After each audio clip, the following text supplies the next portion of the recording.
All right, welcome back, and this will be our final installment on the background to the book of Romans. And we've already looked at the missionary purpose Paul has to go to Spain in it, and the mediating purpose it has trying to settle disputes in the Church of Rome between Jews and Gentile Christians. So his third purpose is kind of a more hypothetical one, but I think it haunts the entire thing. And this is him, his meditating purpose, which would be him sorting out his own thoughts and sort of a masterpiece. So Romans stands out as maybe Paul's masterpiece, and it's his longest work. It's the first one you run into the Bible. It's the one that a commentary in Romans has like been the decisive break in many denominations forming. It's sort of one of these books that kind of governs your interpretation of all the other books. It's the one that shows off. If you grew up in an evangelical church, you probably should know the Romans Road, which is generally what a Baptist would call your plan of salvation. It's predominantly from the book of Romans. So it's seen as Romans kind of shows up as Paul's like most like inclusive work. It ties all his thoughts together. There's some thoughts in it that he's writing to the capital. He's trying to show off. He's writing to strangers too, so he's trying to prove himself in a way. He's like, this is a gospel I believe, something that he would have told audibly to his other crowds. In Romans, he has to write it all out. So it could be a mix of those things why it works the way it does. Um, but it's also maybe like him sorting out his own thoughts and the fact that the Roman church is arguing about Jews and Gentiles, the part that it seems to be the road to his like future missions that he feels called to do, it makes him start thinking and contemplating his calling. And so, uh, the why is it front and center to him? Is because this is his kind of last chance to sort out some things he's been thinking of. So if you look in chapter 15, you'll be saying the flip there, verses 25 through 28, he says, "At present, however, I am going to Jerusalem, bringing aid to the saints. For Macedonia and Achaia, that's a fancy way of saying Greece, have been pledged to make some contribution for the poor among the saints in Jerusalem. For they are pleased to do it, and indeed they owe it to them. For if the Gentiles have come to share in their spiritual blessings, they ought also to be of service in their material blessings." And so Paul's in the book of Romans is kind of the last step of a big adventure we see going through several other books. The one that most shows off is Second Corinthians. So if you're going to read any book side by side with Romans, Second Corinthians would give you the most context. In the book of Second Corinthians, he's dealing with he's writing that from the church of Ephesus, where he spent a couple of years, and he's writing in about a famine he's heard in Jerusalem, a famine that's affecting the sort of mother church, and he has more and more become convinced that he needs to help them. It may be a fulfillment of a few different things in his head. One is he's sort of been made a pledge to always remember the poor. That was something that the Jerusalem Council and his meetings with apostles in Jerusalem had come down to. Several kind of commandments to do, but always remember the poor. And he's like, I was always eager to do this. Well, this is a way of him helping the poor. The Gentile churches seem to be better off than the sort of backwoods rebel province of Judea, and he's able to help the church that has blessed him so much. That's one. He may also see it as a prophecy fulfillment. And the end of Isaiah, there's all these prophecies of all the nations bringing their riches to Jerusalem. And he's like, I'm getting to be a part of what God's plan is in the universe. And so he almost sees this offering collection as a cosmically important thing. So in the book of Second Corinthians, he lays out, settles all their disputes. He's kind of had a harsh time with them. It's a very dark book. He's kind of at a low point when he writes it. But in the end, he's like, okay, raise money for this, but this is what I want you to do. I want you to, space it out so you get more. So, you can give a little bit at a time. And I want you to collect it. And then I want you to pick your best people to go with it. Now, the people he's picking may have a few reasons. One is back then, money is metal and it's kind of heavy. And there's no like security. If you steal it, I mean, you got it. There's no serial numbers to track it down, like cash, or no security like features like a card or credit card fraud. The gold and the silver are the gold and the silver, and it's really heavy, so you might want to have a group of people with them for like protection and just to carry it. And also for transparency, so that they have their best and know he's not like filching from it. Which some of these he wants to be above reproach is a common theme for Paul to always be just in case I'm going to be totally transparent to make sure no one thinks I'm in this for me. Um, so you have that mindset in it. You also will have the last one, which is like maybe the offerings bringing Jerusalem isn't just the money, it's the people.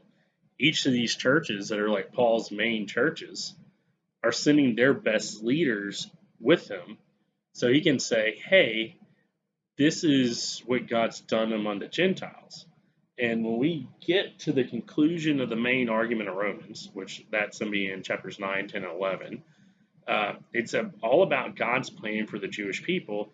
And he's hoping maybe he's a part of it. We'll see in chapter 11 that maybe in this offering, bringing these excellent examples of Christians to him, that maybe it will spur like some sort of like his people turning around. And so all those things are kind of in his head as he's writing the book of Romans. He's writing it in Corinth, which is his last stop. So he writes Second Corinthians, and then now to collect up money, he's in Corinth picking up the money when he mails Romans. And so it's his last stop, and he's about to go back to Jerusalem. If you read Acts, basically the whole ending of Acts, but if you focus on like chapter 20 through about 23, you'll see this trek back to Jerusalem is full of like, this is something big God's doing, and Paul is going to a confrontation. It mimics a lot how Luke sets up Jesus' story. It's kind of shown Paul being Christ-like. He is going to suffer for faith by going to a string of trials in Jerusalem that eventually take him back to Rome. So he gets to Rome, but he gets to Rome in chains, not the way he kind of planned to, just on his way on a mission trip to Spain. So he knows he's going towards confrontation. He knows he's going to be confronting the mother church. He knows people have been saying all sorts of stuff about him and not being faithful to God's word, to being teaching some new gospel that's not the actual gospel. And he is determined to make it go right. And one of the sad stories is it doesn't seem to go right. When you go to the book of Acts, it spawns riots.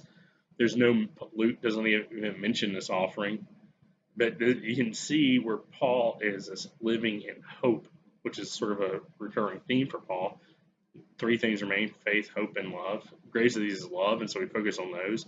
A lot of times we focus on faith, but a lot of times we forget about the hope. And Paul's hoping maybe this will be what God does. Maybe this will be what makes his people that he loves come to him. And so when Paul's writing this letter, he's probably like, okay, I'm going to have to have an awkward talk with James. I might have to have an awkward talk with Pharisees. I need to know exactly what I believe about what God is doing with regard to his people, the Jewish people. And so Romans is going to be probably your best go-to book for unlocking the Old Testament, for basically saying, what does the whole Old Testament mean now that there's Jesus? And God inspired Paul to do this, and while he's doing this at the last minute before he turns around and goes to Jerusalem, and he's mailing this off to Rome, where the benefits of this wisdom and this counsel of God working through what all is happening here, he can share in this debate in the church in Rome. So I kind of want you to kind of look at this whole thing as a tale of three cities. You got Rome over in Italy. I'm looking at my map, so Rome for y'all, and then it kind of up in Italy. Then you have Corinth in the middle, and then you have Jerusalem way over here. Now, Corinth is where he's writing this, and it's kind of like, it's a neat little city. It's Greece. If you take a look at a map of it, I encourage you to just pull that up on Wikipedia or something after this. It's kind of like got a bunch of little fingery like peninsulas. And so back in Paul's day, ships that were carrying cargo and stuff like that tended to hug a lot closer to land than we would now. And that's because most of them were rowed. And the further out to sea you went, the more provisions you had to carry just to keep the rowers alive and the less cargo space you had. So they kind of hugged the coast. Well, Greece was a pain in the butt for that because it was so, if you went around every peninsula, it'd take forever. And so in the middle of Greece, there's a little isthmus, kind of like Panama, and which you can see in the Americas. This is little sliver of land. It's like the bottom half of Greece could just break off from the others. And so what you typically do is you go to that isthmus, and that was the city of Corinth. You unload everything on one side, carry it across the land to the harbor on the other side, and pack it back up there. Instead of sailing all the way around it, you kind of cut across. And so Corinth was that hinge between the east and the west of the Roman Empire. And Paul is there with his offering, with the people he's collected from all the cities to do the return trip. And he's looking at the harbor, and he walks to the harbor that goes to Rome, where it says he's always longed to go to. And he wants to get on the boat to go to Rome. He wants to finish his mission, but he knows it's not the right time. And so he takes the scroll of his letter and he puts it in the hand of somebody trusted to carry it to Rome on that harbor. And then he goes to the other harbor and gets on the boat going the other way around. And he's going to Jerusalem, where he's going to end up in chains. So Romans is kind of written from this hinge moment. And so when we start tackling it and then over the next few days, kind of picture him in that quandary where he's trying to figure out what does it all mean, trying to win these Romans over, trying to get through his head what God's gospel means for the Jewish people, trying to think what it means for all of history, and what does it all mean for his mission work. And so that's where I'm going to leave you today. Thank you for paying attention.